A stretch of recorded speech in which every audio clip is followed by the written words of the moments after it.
You need to be in a mindset where your excitement for that next step outweighs the fear or consequences of leaving things behind, because only then are you ready to make your own leap and, take those risks.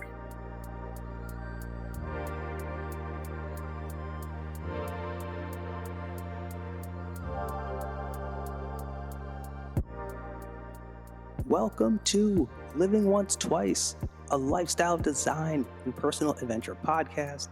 My name is Justin. Come with me as I'm here to help you chart your course for creating the fulfilling life you desire. Join me as every Wednesday we'll dive into the inspiring guest stories, remarkable science, and useful strategies to help you create the momentum you need to take action towards designing your dream life. Remember, your dream life is waiting for you. It's time to go for it. You deserve it.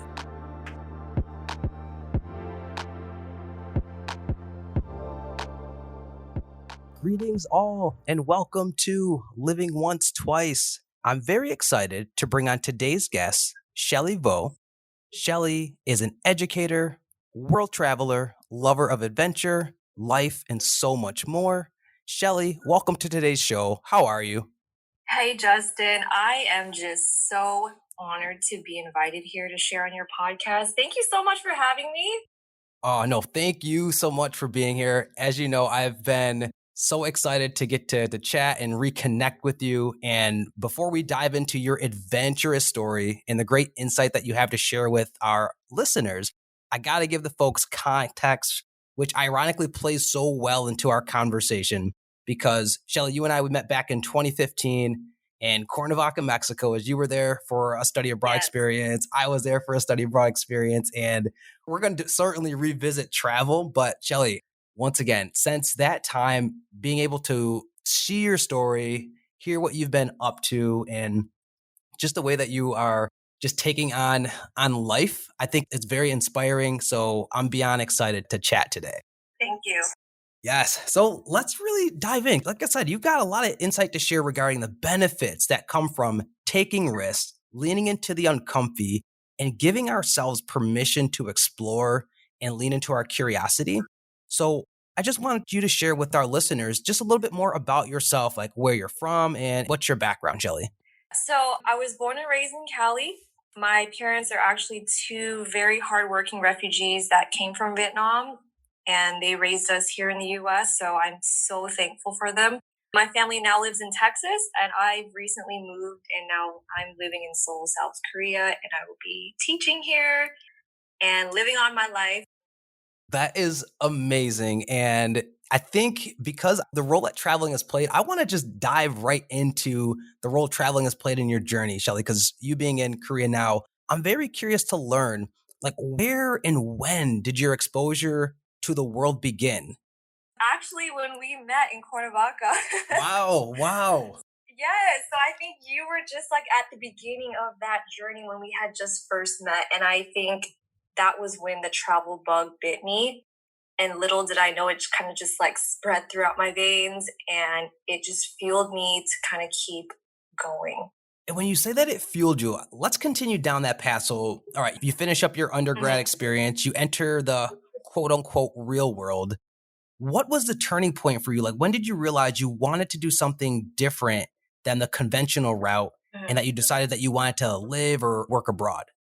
Yeah, so I can definitely pinpoint that moment. So, right after we met, like I said, we met in Mexico and I was on a study abroad there. And shortly after I graduated from uni, I accidentally applied to grad school. And long story short, I love the grad program, but ultimately, the school was not for me. So I took a leave of absence. And I knew by giving up this huge opportunity, it was like this all paid for master's program. It was a community that served at risk children. And I mean, I was giving up my teacher certification. I knew I had to do something bigger. And I think, like I said, that travel bug that bit me in Mexico, it kind of just kept growing in my mind. And this was like my push to move forward because I was like, well, I'm giving up this big thing, and I want to do something even bigger. So, and something inside me was like, why not go overseas? I had nothing left to lose. And actually, originally, I wanted to study in Spain, not in Mexico. But I felt like everything kind of had this funny way of working out. And, in my opinion, it's like if you're determined enough, it will happen. You will make it happen. So I remember sitting in the apartment, just jobless. I was completely devastated. And I didn't know what I was going to do next, but I knew I had this like fire determination in me that whatever I was going to do next was going to be bigger, better, greater. And it was something like I was 100% in control of. So it was like my energy was devoted to finding the right opportunity. And this time I knew it was going to be the right fit and not something I was just going to like leap into accidentally. So a few weeks later, after like scouring the internet, I applied to this like amazing Teach English as a Foreign Language program in Spain. They took in like 300 applicants around the world. Another long story short, I got accepted and I spent like just this absolutely beautiful year at a supportive and loving multilingual private school. And during that whole year I was there, I like went ham. I was like traveling solo. I think I visited like 20 countries. And mind you, I had never been overseas prior to that. So like the only place I've ever traveled to was Mexico. And I think what's funny was at the time I was leaving the US before all of this, I didn't know if I was going to leave for like a year, for months. I just didn't know. But, as the answers kind of unfolded with time, I knew I was going to continue on with this journey of like working and living abroad. And especially after seeing like the work cultural difference compared to the US, I knew there was just no other way to live but overseas. And, here I am living in my fifth country 5 years later. So I think that fuel, you kind of just have to let it keep fueling you for sure. Wow. Shelley, that I just get so excited. Get such a smile on my face when I hear your story of how you just took a leap of faith. You went with what your inner guide was telling you, which in our world, we think so logically and we're almost programmed to think so logically that, we got to go this one track route. There's only one way to do it. And for you to lean into that little voice telling you to do something bigger, I think that's a rare trait to cultivate. So I'm curious for you, like, what helped you to cultivate that inside of yourself, to lean into it and maybe to listen to whether it's the mental hurdles telling you that, no, this is kind of crazy. I don't know if you had to go through any of that in your mind of logically thinking like, oh, maybe this is so crazy, because you did say you turned down such an incredible opportunity. So what helped you to just stay the course or to cultivate that in you to once again trust yourself? That's a very good question. I feel like there's so many working parts to this, but I think being ready is something like you have to work towards. Like there's so many people that feel like they need to go through these checkpoints in life, like A, I need to save enough money. B, then I will become financially stable. And then C, like I will feel comfortable to, like XYZ, Mm-hmm. But in reality, there's really like no checklist to finally be ready. And I mean like ready for the next step in your career, for your life, your hobby, taking a solo trip, for your relationship, anything, right? And for me, it was basically just moving my whole life overseas. And I think listening to that voice, like you said, it's basically your instinct and your gut. And I think when you focus and you silence out all those doubts, that's when you're comfortable enough to listen to your gut or your instincts, And that all goes with how you are preparing yourself mentally. So for me, I don't think making these checklists of preparing yourself to be ready is the way to go, because life does not work out that way where you're like, check, check, check. Okay, I'm ready. Right. It doesn't work out like that. You're just waiting for that perfect opportunity to come, but it doesn't kind of just like fall in your lap as you're like going through these checklists. You have to, set yourself up for it. You have to get excited about it, think about it, plan it, talk to someone about it, read about it, research it, discuss it, because that's what pushes you to that next level of finally doing it. And also listening to your gut or instinct, because if you're listening to those outside doubts, that's when you become discouraged. So if for me, I think my metaphor is like a little seed in your head. Mm-hmm. If you let it just sit there and you don't water it, you don't let it grow, it doesn't go anywhere, it's not going to flourish. So you have to constantly water that seed and build that mental momentum. And one day it will blossom into your final push to be ready. And I always tell people that the final push is actually within you. Because if you thought about it for so long and you're still here, it means you're either still comfortable in your situation or you're just not ready. So you need to be in a mindset where your excitement for that next step outweighs the fear, or consequences of leaving things behind, because only then are you ready to make your own leap and, take those risks, right? Yes, yes. And everything that you're saying, I think really resonates with what we are trying to convey on this platform. The importance of getting outside of your comfort zone, you talking about getting in tune with your inner guide and listening into what your heart desires or what you're passionate about. And also that point too about that many of us find ourselves, and I even spoke of it myself, of we get stuck of wanting to create change. But like you said, we either wait for that checklist, we don't feel ready, the timing is not right. But you are correct that there is no right time. There is no perfect time. And I appreciate the advice that you gave of how people still could take calculated risk, whether it is doing research, discussing it, just trying things out. And in doing that, it helps them to build that mental muscle to take that leap and work towards that leap. Now, yes, I like how you said that. No. Calculated risk. Well, yeah, because we're not telling people out here to quit their job or anything of that nature, but it is important for folks, and you've done it in your journey, to lean in, to give yourself permission to go out there and explore and to have that curiosity, because it can lead you and it can open up doors that you never would have imagined. Oh, for sure, 100%. And let's talk about that, because you've seen a lot in your travels. And remind me again, Shelley, how many countries have you checkboxed off? I think I'm rounding up to 40. Okay. Okay. So you spoke of this earlier about after getting to see life outside the US, you realized that there was no other way to live, or you got to see differences. So for you, what about those differences really spoke to your heart and has really made you call the whole entire world your home besides just here in the US? That's a very good question. I think the work and life balance is very important. Growing up in the US, it was always about the hustle, the American dream, whatever you want to do, you can be, etc. But I feel like that hustle, it makes us who we are as Americans, but it's like also our mentality of you work to live versus living to work, And I feel like overseas, obviously everyone works, but people are more geared towards working to live. Wait. Yeah, that makes sense. Okay. Yeah. So, the priority overseas is, you go to work, but there is also a huge life balance where people make time during their lunch. For example, in Spain or Mexico, there's a big siesta in the middle of the day where you go home and have a big meal with your family and you rest and then you go back to work.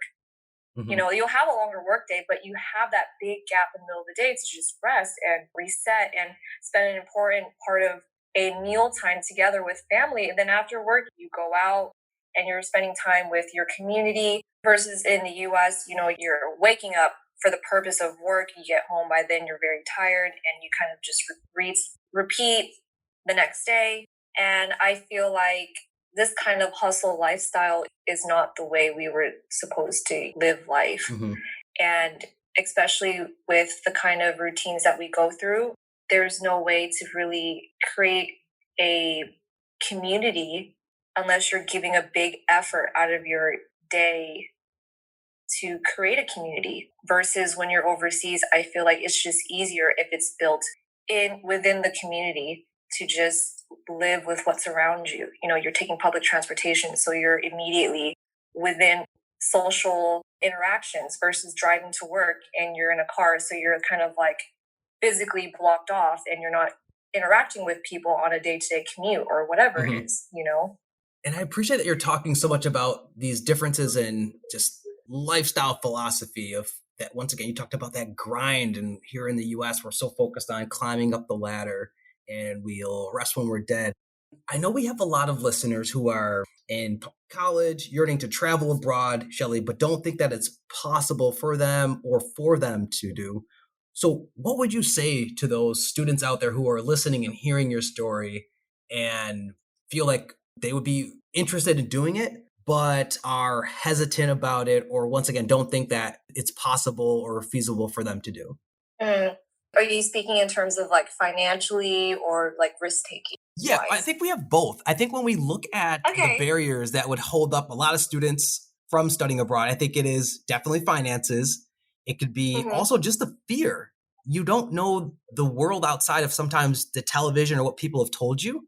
So, in your travels and your experiences, what would you say to someone who maybe is hung up on either financial barriers in their Hmm. student, or even just the perception that they have of the world and unsure if it's a safe place and are kind of a Oh little yeah, hesitant of for taking that sure. risk?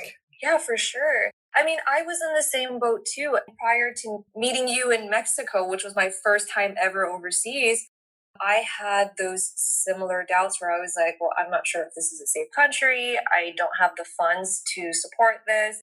But I think your university or your college definitely has grants to help you. And at that time, someone had just walked into our classroom and was like, we have a grant that will allow you to study abroad in Mexico, X, Y, and Z.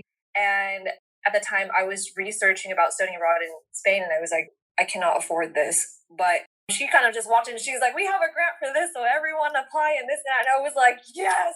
Yes. So I went Mhm. for it, and I was like, that was something that I feel like many universities and colleges offer. So it's not even a fact of like, at that point, a financial barrier anymore. At that point, it was me just thinking, okay, well, is it, safe for females? What are my living conditions going to be? X, Y, and Z. And after I got past all of those like doubts and really researched it and asked the right questions and discussed it with other people, I was like, yes, this is something I definitely want to do.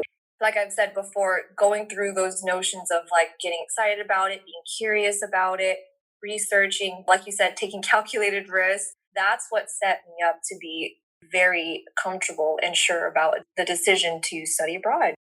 And I appreciate everything that you shared. And you kind of were just taking back to what you talked about earlier about the research and discussing it. It's like taking that insight and Mm-hmm. that and putting it into action. Like it is possible for us to do, whether you are a student or whether you're graduating and you're out here in the real world. The world is made for all of us to enjoy. And it's like, just got to get out there, get outside of our comfort zone and Yes, do it. for sure.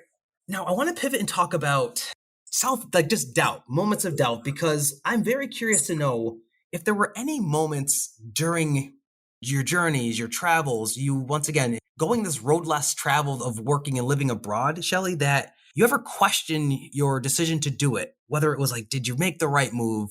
Should you Mm-hmm. have gone back to school, get your degree? Like, were there any moments that you had where you maybe almost second guessed yourself? And if you did, how did you overcome that and stay the course? Okay, so I don't think I have any regrets in life. So every time someone's like, I'm not sure if I should take this risk or do it, one of the biggest risks is, moving overseas. I've never met one person that was like, I regret moving here. I regret living here.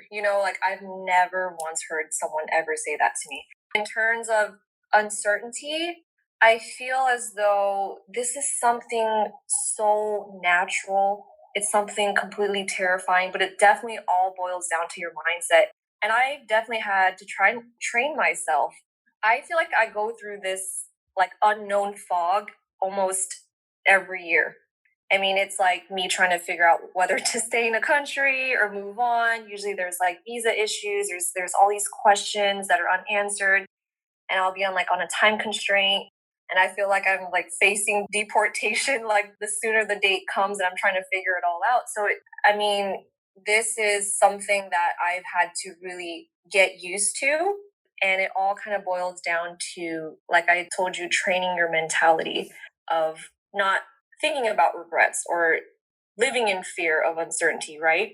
So basically, what I wrote down to myself, which is something I always go back to, is entropy is but a theory, uncertainty is beautiful, which basically means that there's always a possibility of things going wrong, but you need to fall in love with the process and find beauty in the uncertainty. Because if you don't, then you get lost in all that chaos. Look, we're not foolish to have goals and be confident in our ability to achieve them, but we're only human. So it's okay to have doubts. It's okay to be discouraged and feel like we're battling against so many odds. So I feel like you can't fight the process or the progression of life or even life planning, but you can change your mindset going through it. Because if you're sitting there and you're just anxious about the whole situation going through it, it's going to be a negative situation and experience every time. But if you're training yourself to enjoy the process of uncertainty and finding little, moments of beauty in it, then you start to appreciate that life is always going to be this way. It's full of uncertainty. No one has it all figured out. So I think that is how I've lived comfortably, nomadically, knowing that the next step, we have to really trust in our ability to make it happen. Yes. Oh, you're preaching to the choir here because listen, hearing you talk about just embracing it, it reminds me of this quote that I heard of like, life is not a problem to be solved, but it's an experience to be lived. And Hmm. hearing you talk about embracing the beauty of all of it, the good, the bad, the in between, it takes the edge off. It's just hearing you say that for me, it's like, wow, that just takes the edge off of trying to predict everything out in life and just embracing it as it comes. Yes. Yes, 100%. And that takes away the checklist as well. Mhm. And I'm also curious of what other things for you in your travels, or I guess what other things has travel taught you, or how else have you seen travel change you in terms of the impact and influence it's had? I think, well, for me, since I'm traveling solo, I feel like a lot of the times we have always blamed external things for our problems. If you're traveling with someone else, it's very easy to be like, oh, well, this is your fault for this happening. Or, like we become very accustomed to blaming other external things for our problems, right? Mhm. But when you're by yourself, you have no one to blame but yourself. Mm. But that trains you to be patient with yourself as well and be like, okay, well, I made this mistake. I can grow from it and I can do better and I can learn from it.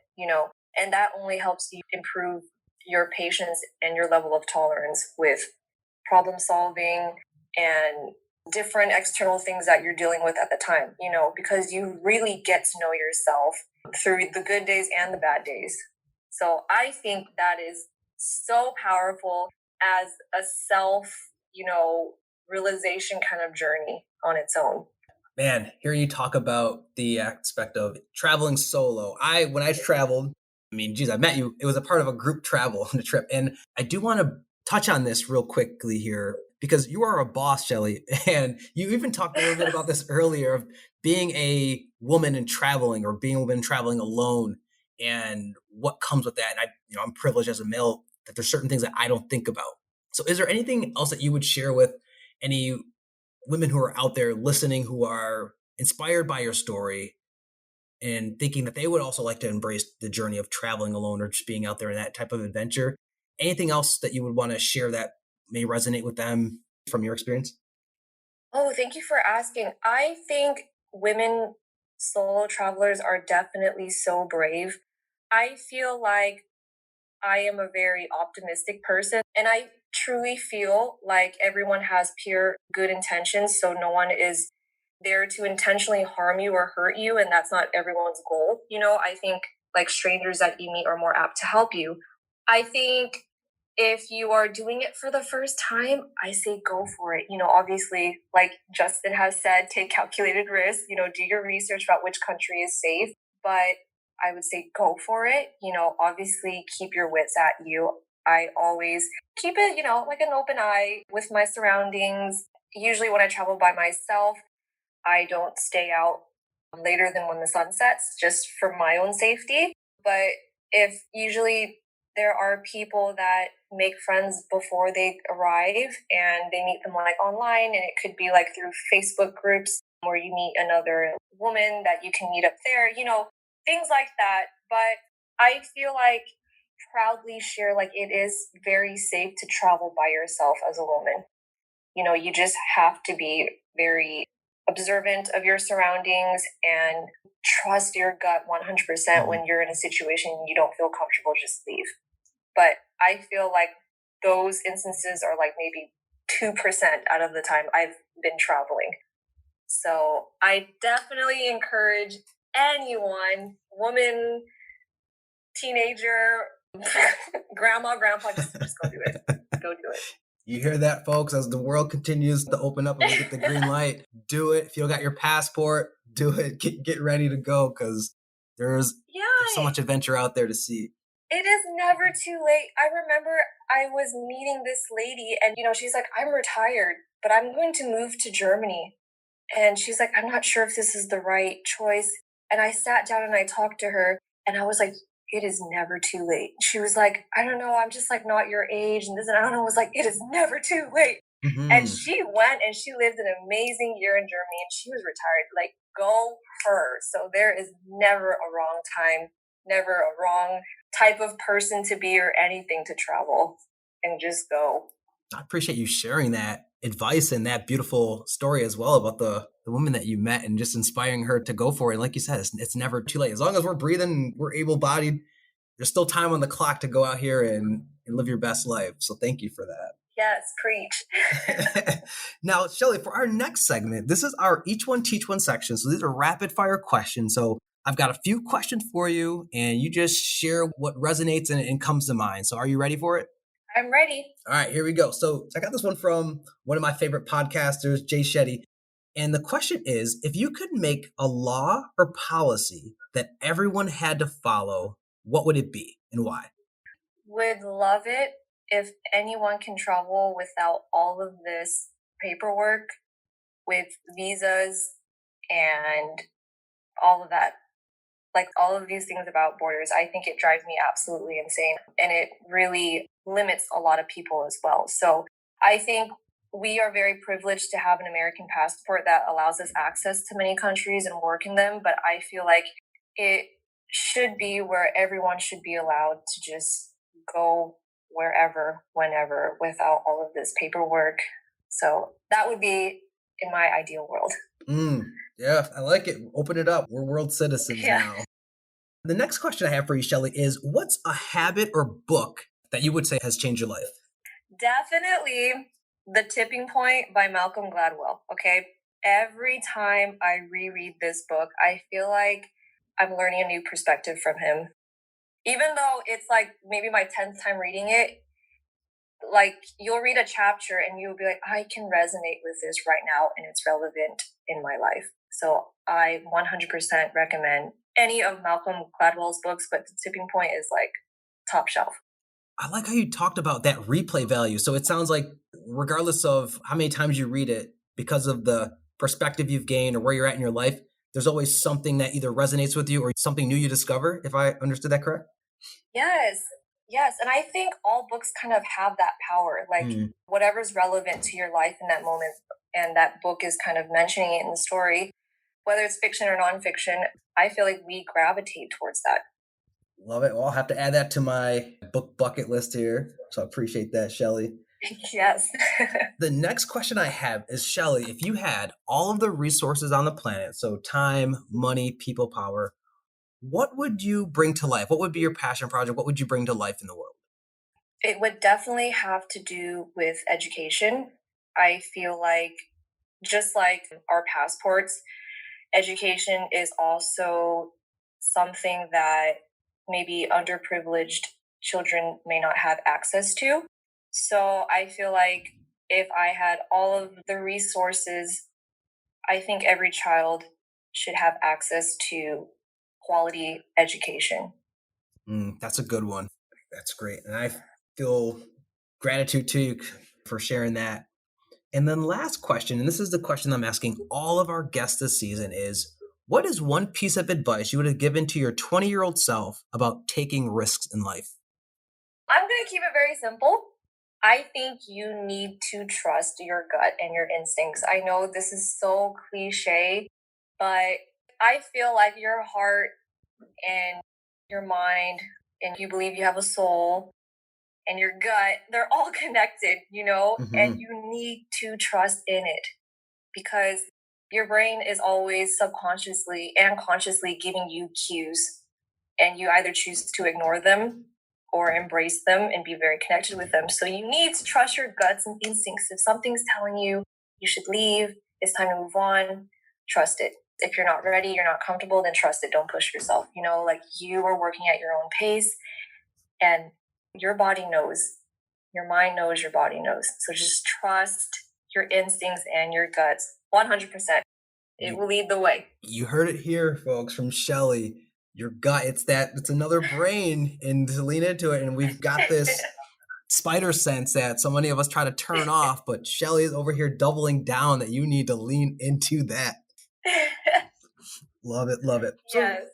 So Shelley, my last question for you is this. So what's next for you? And you kind of highlighted this a little bit. What's next for you, and where can people go to either find you or just learn more about your adventure? So as I mentioned earlier, I have just moved to South Korea, Seoul. So that I will be here for a year, maybe longer, who knows, wherever life takes me. So I will be continuing on developing myself as an educator, and hopefully I can take what I've learned here along with the other countries and kind of one day open up a school or a community where I can kind of relay all of these things I've picked up from all different kind of cultures and add that to our community or our classroom. You can find me on Instagram at speakwithcolours. So colors with an OU, because we're fancy like that. And yes, and Shelley, your beautiful photography folks will get to see and witness too. So appreciate you sharing that. Thank you. Listen, y'all, you've heard it here. And I think Shelley's story describes this best, that many of life's greatest achievements require you to get outside your comfort zone. I think I once heard Tim Ferriss say something like a person's success is dictated by the number of uncomfortable things or conversations we're willing to have. And as you've heard Shelley share, by taking risks, giving yourself permission to try things out, to learn, to fail, to grow, and to explore, you not only get to test your limits, but you also get to expand your own boundaries and your own beliefs of what is possible. And here we believe in the limitless potential and possibilities that we all have. So go out there, lean into that uncomfortable feeling that you feel into your gut, because it is directing you in a way that is true and speaks to the authentic nature of your heart, regardless of what the outside world is telling you, regardless of what society is telling you. And once again, by doing that and becoming conscious of that, you're going to open up so many more possibilities, especially to a more fulfilling life of your own design. And Shelley, I appreciate the heck out of you. The fact that you're doing this within your first 72 hours in Seoul. So I can only imagine the jet lag that you're experiencing, but you've inspired me. And I'm glad once again that we've stayed connected. I've always appreciated and loved your love of life, of adventure, of humans, of the world. And I'm glad that I get to know you, that I get to learn from you. And I appreciate everything that you shared, your inspiration, your insight with our audience, and your light as well, just the human being that you are. So thank you again for your time. No, thank you. You have me like smiling from ear to ear, like during this interview. So thank you so much for having me. I am so honored to be here with you, talking to you. And I hope one day you also spread your wings and I will see you in another country. Yes. That would be dope. That would be dope, just for old time's sake, right? To meet each other at another market or somewhere, some country out there. We'll make that happen. So I would love that. We'll make it happen. So, folks, that is it for today's show. I would like to thank you all for your presence and tuning in today. If you enjoyed this episode, please show your support by sharing the Living Once Twice podcast on Instagram, LinkedIn, or wherever, and leaving us a review on iTunes, reaching out to you all through the time and the space that separates us to say, remember, your dream life is waiting for you. Go for it. You deserve it. Catch you later on Living Once Twice.